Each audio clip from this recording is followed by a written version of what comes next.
अर्थशास्त्र के अंदर विकास के मॉडल ऑफ डेवलपमेंट कौन कौन से हैं, क्या है? ये वे सिद्धांत या रणनीतियां होती हैं जिनके जरिए कोई देश अपनी अर्थव्यवस्था को आगे बढ़ाने का खाका तैयार करता है। पूरी जो प्लानिंग की जाती है इन्हीं मॉडल के आधार पर की जाती है। अलग अलग समय पर अलग अलग प्रकार के मॉडल अपनाए जाते हैं।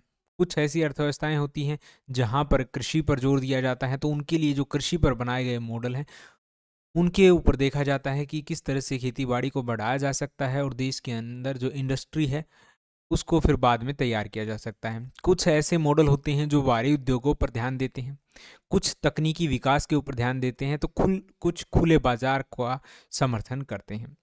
तो एक तरह से जो ये मॉडल होते हैं, ये जिस भी प्रकार की अर्थव्यवस्था है, देश विकसित देश है, विकासशील है, गरीब है, खेतीबाड़ी से जुड़ी हुई अर्थव्यवस्था है, मैन्युफैक्चर से जुड़ी हुई अर्थव्यवस्था है, तो उस हिसाब से डिपेंड करता है कि कौन सा मॉडल सही रहेगा। लेकिन ये सभी जो मॉडल होते हैं विकास के ही मॉडल होते हैं।